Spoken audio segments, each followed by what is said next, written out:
Do you smell that? It smells like something's burning. And I think it might be Clay Helton's seat at USC. But how is he going to cool it off? Welcome back to the Gridiron Expert, the best kept secret in all of college football. Today bringing you our 2020 USC Trojans college football predictions. As always, make sure to continue to like, comment, subscribe, and share our videos. And also make sure to check out everything down in the description below, where you can visit our new website, thegridironexpert.com, and also follow us on our social media pages over on Facebook, Instagram, and Twitter. So guys, USC is coming off another mediocre year under Clay Helton. They finished 7-2 within the conference, but finished 8-5 overall. And while many teams would love to have a record like that, we all know that's not acceptable by USC standards.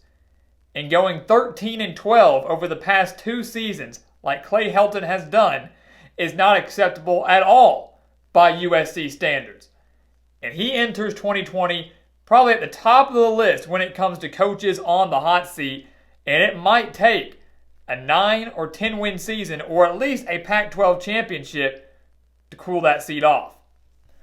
We take a look at their roster here, guys, going into this upcoming season. I'm going to tell you what, Clay Helton has a really, really good team to get his name off that list, at least for a little bit. The offense, of course, is the big storyline for the Trojans. They averaged 32.5 points per game last year in Graham Harrell's air raid offense.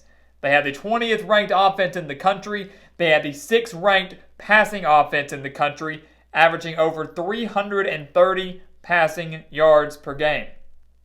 And of course, the leader behind that passing attack is Kedon Slovis, arguably the best quarterback in the Pac-12 this season and up there as one of the best quarterbacks in the entire country. He threw for over 3,500 yards, 30 touchdowns to just 9 interceptions, and has one of the better wide receiver cores in the country, led by Amon-Ra St. who had over 1,000 receiving yards last year, and Tyler Vaughns, who added 6 touchdowns and nearly 1,000 yards himself. So Graham Harrell's system worked perfectly last year, and I think they're going to take an even bigger step forward this year. Their defense, guys, that's been the trouble area for USC, and I think they drastically improved.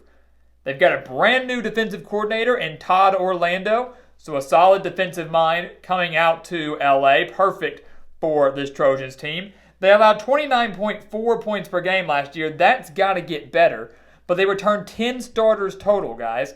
So you've got a solid defensive mind in Orlando, a very experienced team with those 10 returning starters back. You've got Drake Jackson back at linebacker, led the team with 5.5 sacks and 11.5 tackles for a loss last year. And they've got a very dangerous and underrated secondary, in my opinion, led by Talanoa Hufanga and Isaiah Polo Mao, who had 4 interceptions last year. So this USC team, guys, to me, is stacked from top to bottom. And every year, they are one of the most overhyped teams in the country. But I think this year, they might actually live up to that hype.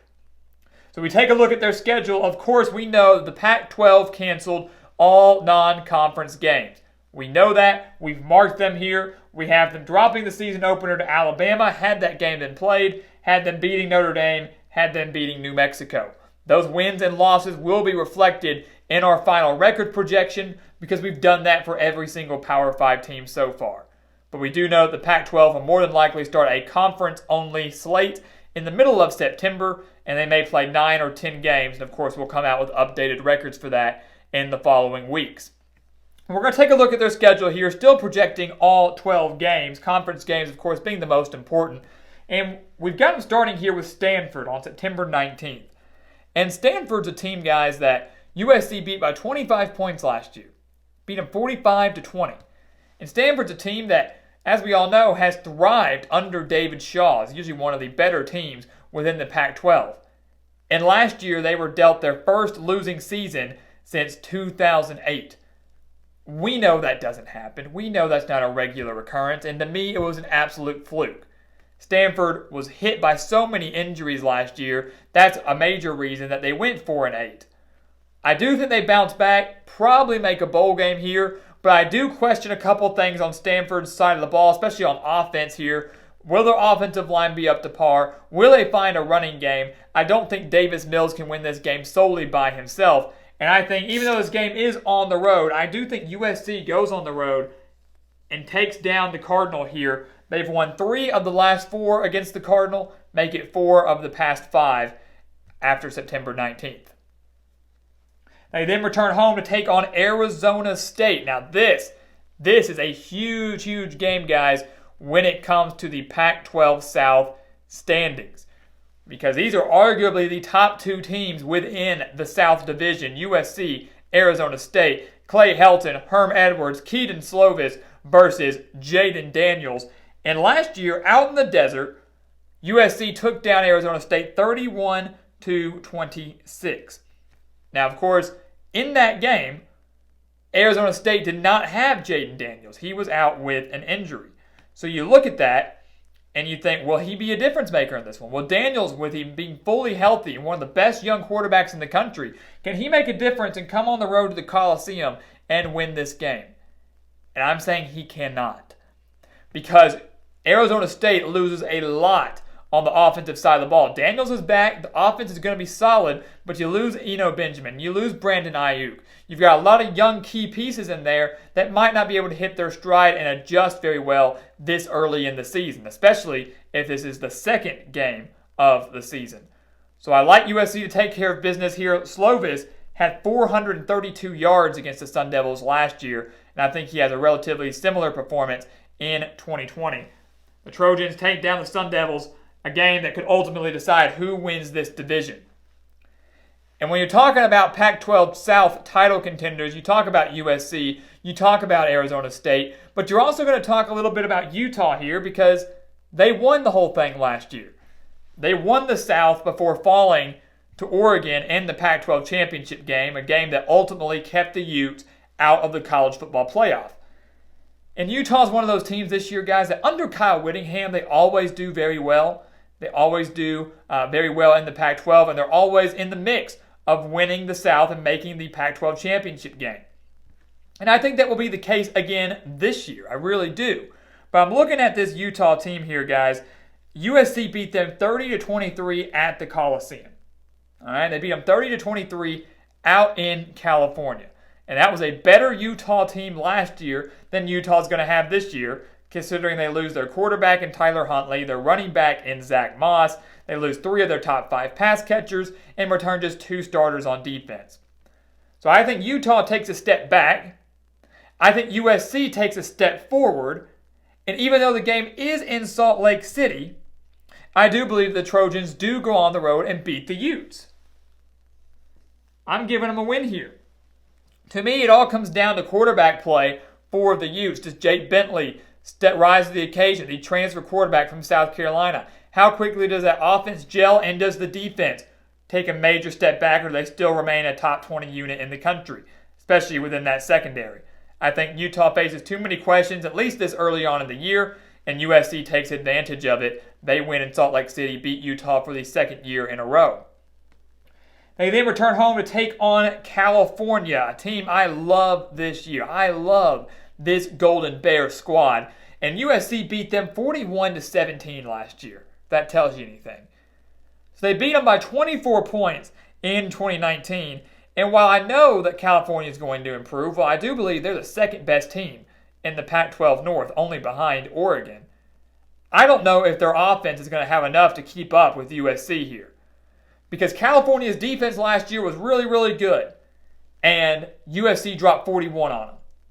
California's defense is going to be solid again. But if USC could do that last year, with an even better offense this year, I think they could put up at least 30 points again. And I don't know if Chase Garbers and this California offense that only averaged a little over 21 points per game last year, I don't know if they're going to be able to keep up in this one. So while I do think they're going to be very talented, while I do think they're going to be a tough out for many teams, I don't think USC is one of them. And the Trojans win another game against California.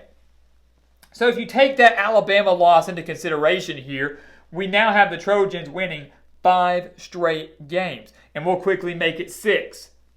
That's clinch bowl eligibility with a win against Arizona. They annihilated the Wildcats like they annihilated the Golden Bears, defeating Arizona 41-14 in 2019.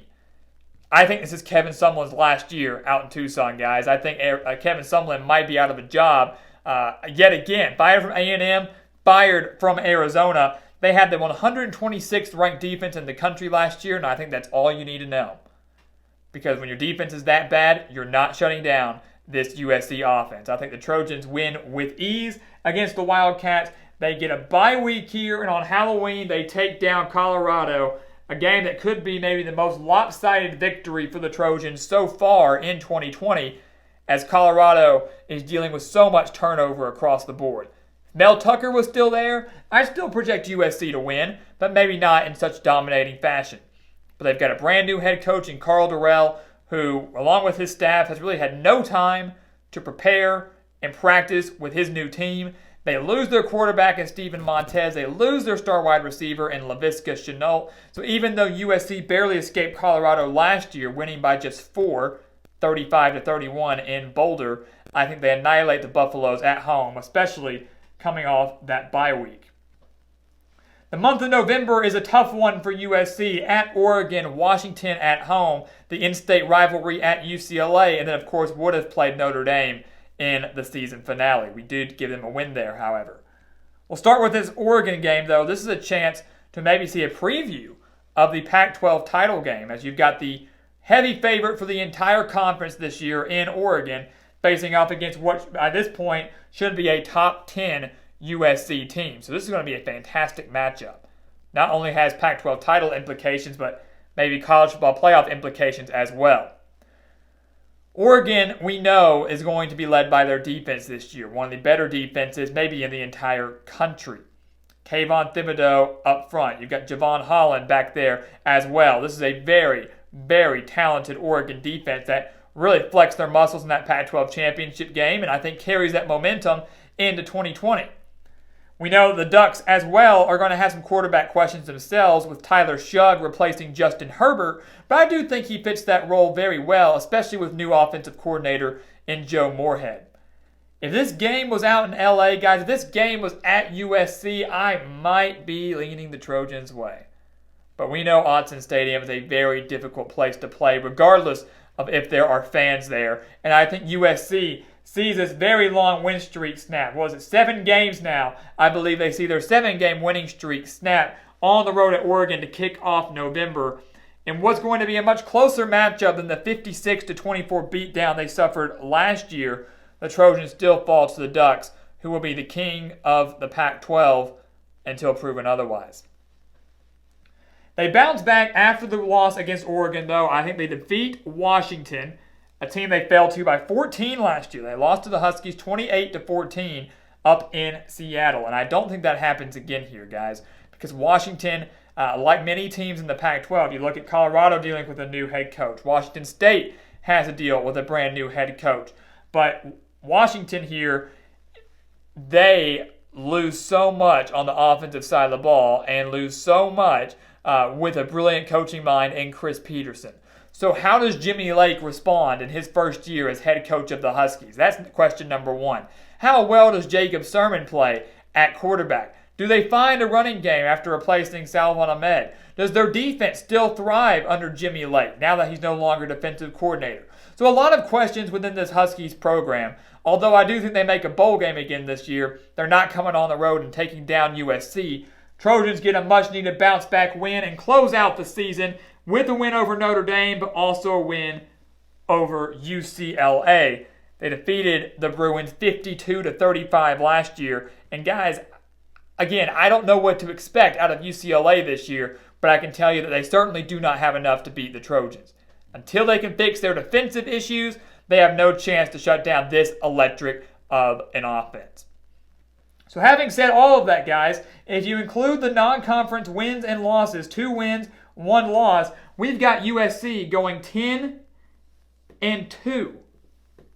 10-2 for Clay Helton and the USC Trojans. And let me tell you something. That record right there, with only one conference loss to Oregon, that's more than likely good enough to get you into the Pac-12 championship game. Unless, of course, someone else goes undefeated, and I highly doubt that. That record right there is good enough to save Clay Helton's job. And we no longer smell the burning. It's gone. The fire has been put out, and Clay Helton will live to see another day. But the scarier thing is, guys, is that with no non-conference games, depending on how the Pac-12 chooses to structure everything, there's a chance that USC could finish the conference slate with just one loss, as we projected. And if that's the case, and maybe they get revenge over Oregon in the Pac-12 championship, there's a chance you could be talking about USC as college football playoff contenders. Something that I guarantee no one really thought was possible just a few years ago. So the Trojans, guys, they're one of the most overhyped teams in the country, year in and year out. But this year I'm buying into the hype, and I do believe that Clay Helton saves his job with an unbelievable 2020 campaign. So guys, thank you so much for watching us here at the Gridiron Expert on YouTube. Make sure to continue to like, comment, subscribe, and share our videos. And also make sure to check out everything down in the description below. We've got exclusive content on our website, thegridironexpert.com. And we've also got exclusive content on our social media pages over on Facebook, Instagram, and Twitter. And once again, guys, as always, thank you so much for watching. And we will see you next time right here on The Gridiron Expert.